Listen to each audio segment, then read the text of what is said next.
The Necromantic Tale by Clark Ashton Smith. In one sense, it is a mere truism to speak of the evocative power of words, the olden efficacy of subtly woven spells, of magic formulas and incantations, has long become a literary metaphor, though the terrible reality which once underlay, and may still underlie, such concepts has been forgotten. However, the necromancy of language is more than a metaphor to Sir Roderick Hagdon. The scars of fire on his ankles are things which no one could possibly regard as having their origin in a figure of speech. Sir Roderick Hagdon came to his title and his estate with no definite expectation of inheriting them, nor any first-hand knowledge of the sort of life and surroundings entailed by his inheritance. He had been born in Australia, and though he had known that his father was the younger brother of Sir John Hagdon, he had formed only the vaguest idea of the ancestral manor, and the interest that he felt therein was even vaguer. His surprise was little short of consternation when the deaths of his father, of Sir John Hagdon, and Sir John's only son, all occurring within less than a year, left clear his own succession, and brought a letter from the family lawyers informing him of this fact, which otherwise might have escaped his attention. His mother, too, was dead, and he was unmarried, so, leaving the Australian sheep range in charge of a competent overseer, he had sailed immediately for England to assume his hereditary privileges. It was a strange experience for him, and strangest of all, in view of the fact that he had never before visited England, was the inexplicable feeling of familiarity aroused by his first sight of the Hagdon manor.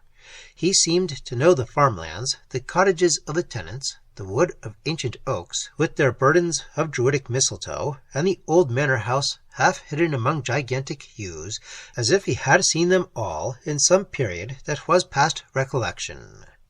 Being of an analytic trend, he attributed all this to that imperfect simultaneousness in the action of the brain hemisphere by which psychologists account for such phenomena.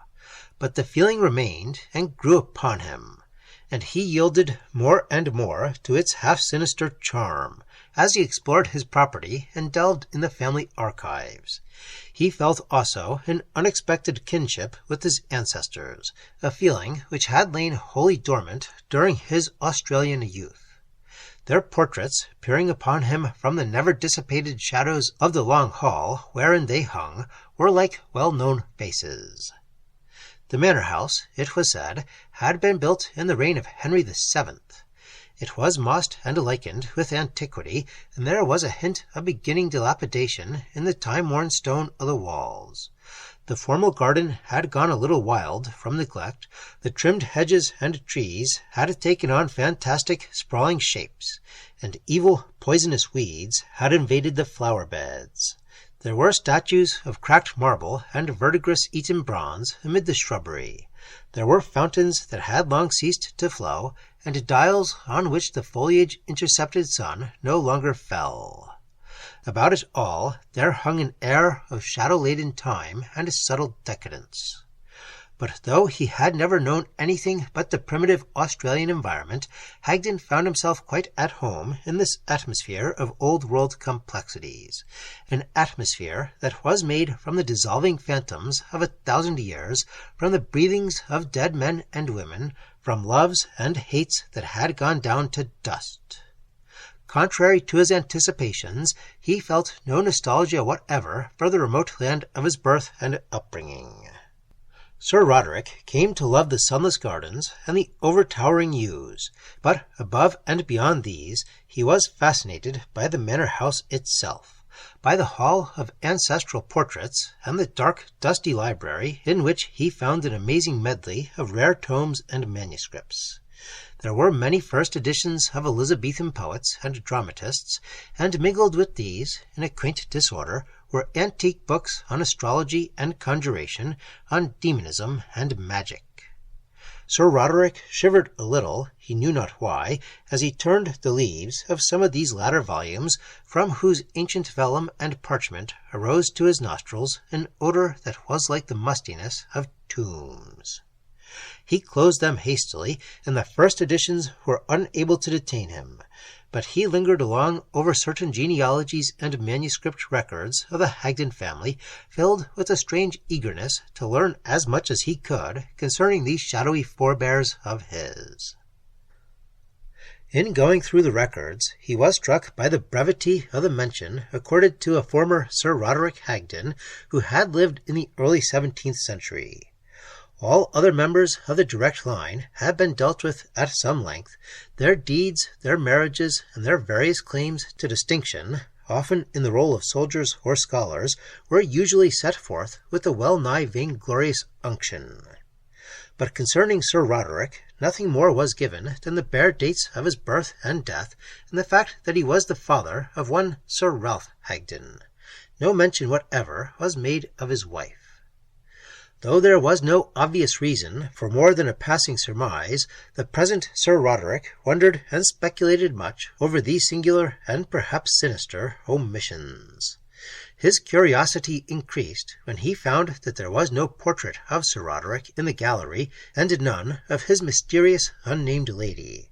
There was not even a vacant place between the pictures of Sir Roderick's father and son to indicate that there ever had been a portrait. The new baronet determined to solve the mystery, if possible.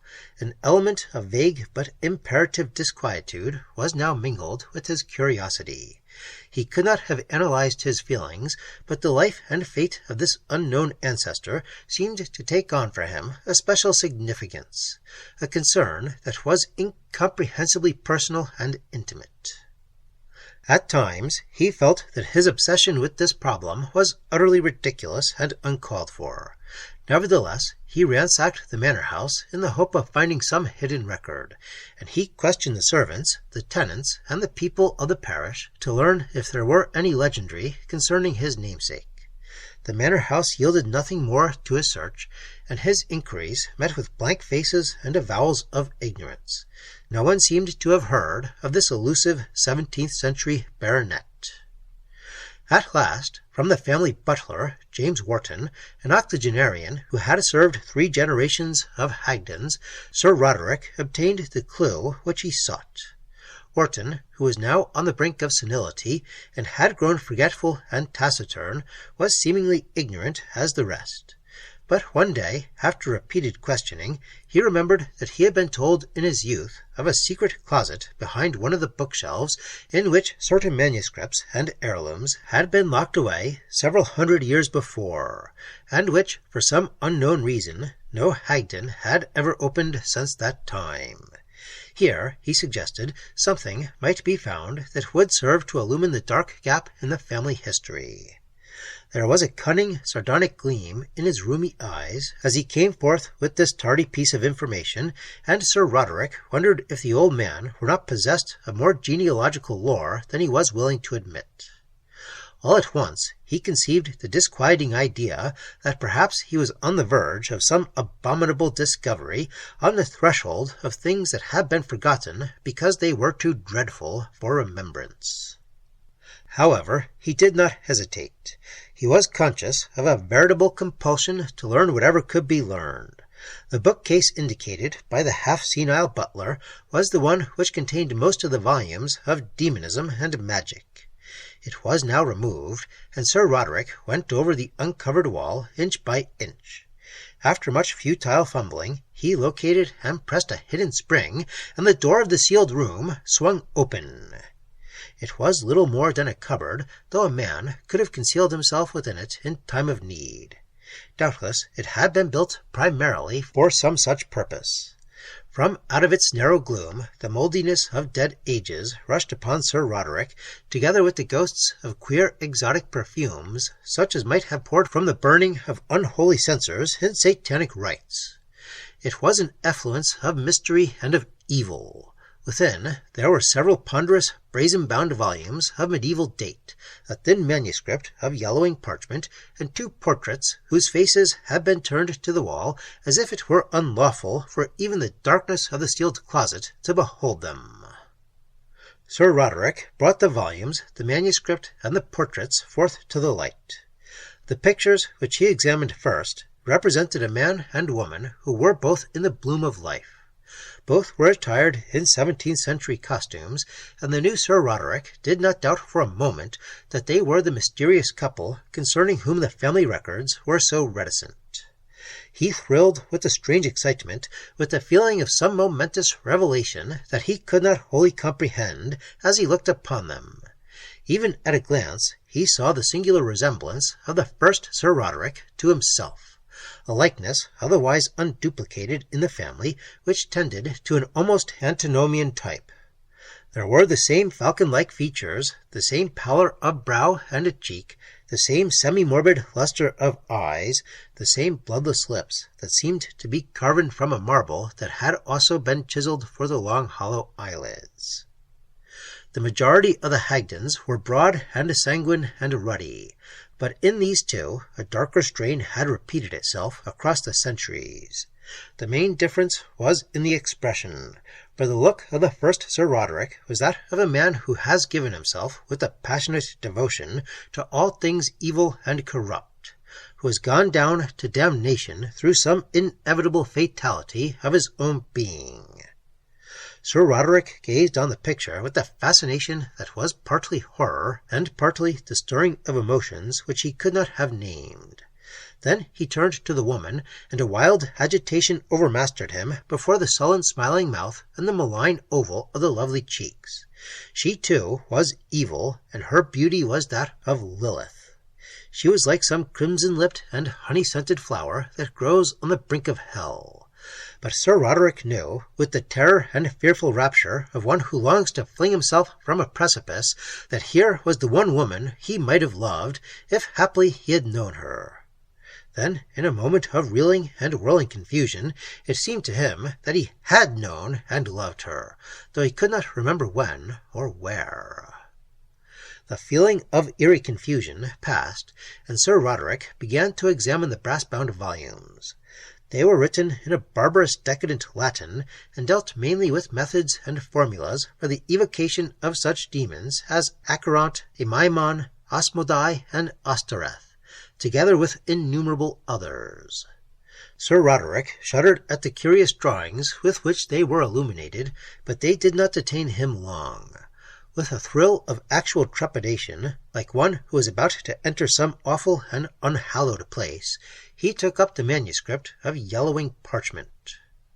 It was late afternoon when he began to read, and rays of dusty amber were slanting through the low panes of the library windows. As he read on, he gave no heed to the sinking of the light, and the last words were plain as runes of fire when he finished his perusal in the dusk. He closed his eyes, and could still see them. And Sir Roderick Hagdon was now deemed a most infamous warlock, and his lady Eleanor a nefandous witch, and both were burned at the stake on Hagdon Common for their crimes against God and man, and their sorcerous deeds and practices were thought so foul a blot on the knighthood of England that no man speaks thereof, and no grandame tells the tale to the children at her knee. So, by God his mercy, the memory of this foulness shall haply be forgotten, for surely it were an ill thing that such should be recalled. Then, at the very bottom of the page, there was a brief, mysterious footnote in a finer hand than the rest. There be those amid the throng who deemed that they saw Sir Roderick vanish when the flames leaped high, and this, if true, is the most damnable proof of his compact and his commerce with the evil one. Sir Roderick sat for a long while in the thickening twilight. He was unstrung, he was abnormally shaken and distraught by the biographical record he had just read, a record that had been written by some unknown hand in a bygone century.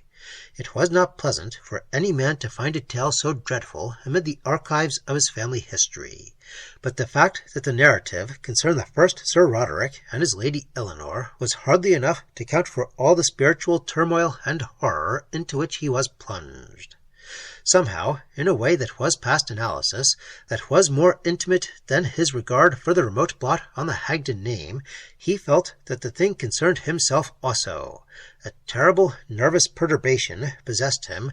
His very sense of identity was troubled. He was adrift in a sea of abominable confusion, of disoriented thoughts and capsizing memories.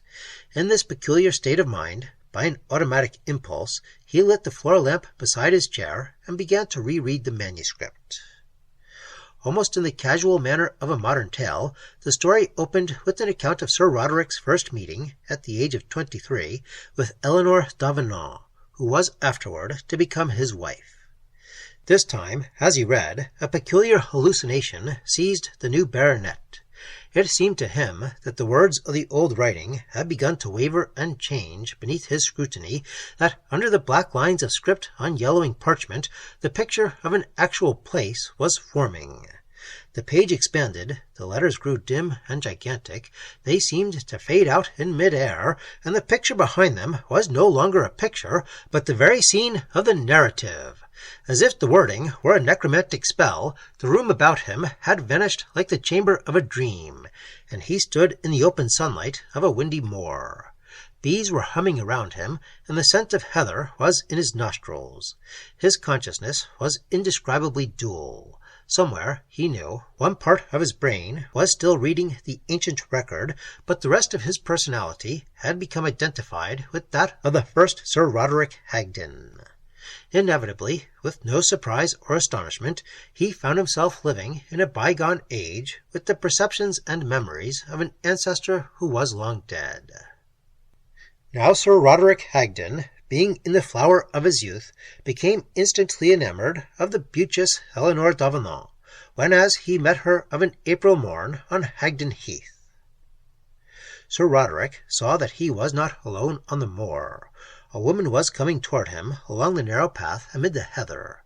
Though clad in the conventional gown and bodice of the period, she was somehow foreign and exotic to that familiar English landscape. She was the woman of the portrait which, in a later life, as another Sir Roderick, he had found in a sealed room of the manor house. But this, like much else, he had now forgotten. Walking with the languid grace amid the homely blossoms of the heath, her beauty was like that of some opulent and sinister lily from Saracenic lands. He thought that he had never seen anyone half so strange and lovely. He stood to one side in the stiff growth and bowed before her with a knightly courtesy as she passed. She nodded slightly in acknowledgment and gave him an unfathomable smile and an oblique flash of her dark eyes.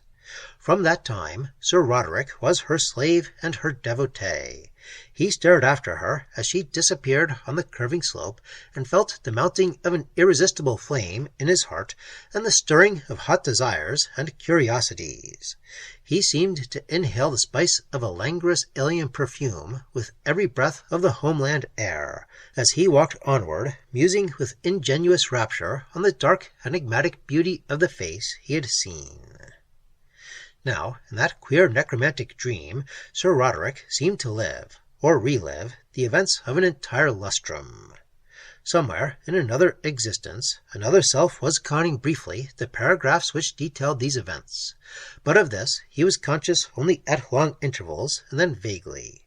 So complete was his immersion in the progress of the tale, as if he had drunk of that lethe which alone makes it possible to live again, that he was untroubled by any prevision of a future known to the Sir Roderick who sat rereading an old manuscript. Even as it was written, he returned from the moor to Haddon Hall with the vision of a fair stranger in his heart. He made inquiries concerning her, and learned that she was the daughter of Sir John d'Avenant, who had but recently received his knighthood for diplomatic services, and had now taken up his abode on the estate near Hagdon that went with his title. Sir Roderick was now doubly impelled to call on his new neighbours, and his first visit was soon repeated. he became an open suitor for the hand of Eleanor d'Auvergne, and after a wooing of several months, he married her. The passionate love with which she had inspired him was only deepened by their life together. Always her allurement was that of things half understood, of momentous revelations eternally half withheld. She seemed to love him truly in return, but ever her heart and soul were strange to him, ever they were mysterious and exotic, even as the first sight of her face had been. For this, mayhap, he loved her all the more. They were happy together, and she bore him one child, a son whom they named Ralph. Now in that other life, the Sir Roderick, who was reading in the old library, came to these words. No man knew how it happed, but anon there were dread whispers and foul rumours regarding the Lady Eleanor, and people said that she was a witch, and in their time these rumours reached the ear of Sir Roderick. A horror crept upon the happy dream, a horror scarce to be comprehended in this modern age. There were formless evil wings that came to brood above Hagdon Hall, and the very air was poisoned with malignant murmurs. Day by day and night by night, the baronet was tortured with the vile, unholy suspicion of the woman he loved. He watched her with a fearful anxiety, with eyes that dreaded to discern a new and more ominous meaning in her strange beauty. Then, when he could bear it no longer, he taxed her with the infamous things he had heard, hoping she would deny them, and by virtue of her denial restore fully his former trust and peace of mind. To his utter consternation, the Lady Eleanor laughed in his face with a soft siren-like mirth, and made an open avowal that the charges were true. And I trow, she added, that you love me too well to disown or betray me, that for my sake, if need be, you will become a veritable wizard, even as I am a witch, and will share with me the infernal sports of the Sabbat. Sir Roderick pleaded, he cajoled, he commanded, he threatened, but ever she answered him with voluptuous laughter and Circean smiles, and ever she told him of those delights and privileges which are procurable only through damnation, through the perilous aid of demons and succubi, till through his exceeding love for her, even as she had foretold, Sir Roderick suffered himself to become an initiate in the arts of sorcery, and sealed his own pact with the powers of evil, that he might in all things be made forever one with her that he loved so dearly. It was an age of dark beliefs and of practices that were no less dark, and witchcraft and sorcery were rampant throughout the land among all classes. But in the Lilith-like Eleanor there was a spirit of soulless depravity beyond that of all others, and beneath the seduction of her love the hapless Sir Roderick fell to depths wherefrom no man could return, and made mortgage of his soul and brain and body to Satan. He learned the varying malefic usages to which a waxen image could be put.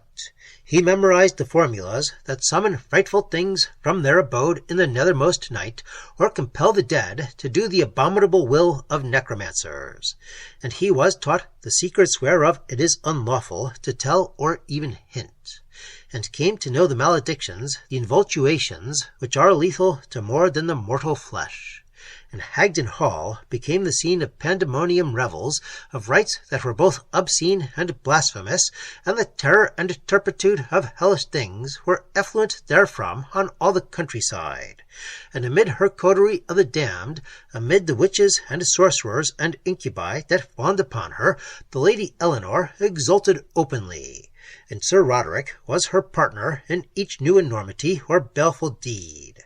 And in this atmosphere of noisome things, of satanic crime and sacrilege, the child Ralph was alone innocent, being too young to be harmed thereby as yet. But anon the scandal of it all was a horror in men's souls that could be endured no longer, and the justice of the law, which made a felony of witchcraft, was called upon by the people of Hagdon.